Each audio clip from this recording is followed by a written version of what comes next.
C'est le mage. Ce sont des accélérateurs du progrès dans l'histoire. Ce sont des modèles à suivre. C'est le mage. Voilà, Parce toi, que tu veux moi, puisque le grand homme c'est indique le mage. la direction. Qu'est-ce qu'un grand homme? Un grand homme, c'est quelqu'un qui dispose d'un magnétisme. Il agit comme un aimant.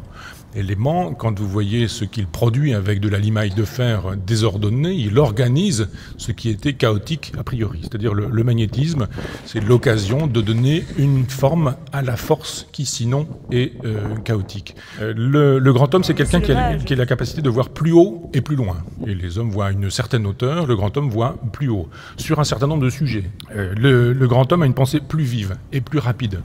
Il a un talent pour rendre intelligible ce qui est confus. La personne intelligente est quelqu'un qui va mettre en relation des choses qui, a priori, ne semblaient pas être reliées et qui, par cette mise en relation, va générer un sens qui aura été caché. Et puis, il a du génie pour inventer.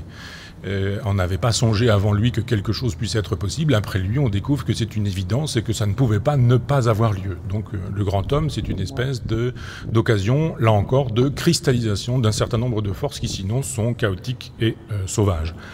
À quoi ça sert un grand homme? Un grand homme, ça sert à indiquer le chemin, à montrer la voie. Et ça, c'est une des grandes logiques de la philosophie antique, c'est-à-dire le philosophe antique a une vie philosophique, et c'est celui qui invente de nouvelles possibilités d'existence. Ça, c'est une expression de Nietzsche. Et c'est quelqu'un qui propose de mener une vie philosophique. Le philosophe, c'est donc celui qui vit une vie philosophique, et la preuve du philosophe, c'est la vie philosophique que le philosophe mène, et qui éventuellement proposera de nouvelles possibilités d'existence. à l'écart. Alors si on faisait un pas de côté, si on essayait autre chose.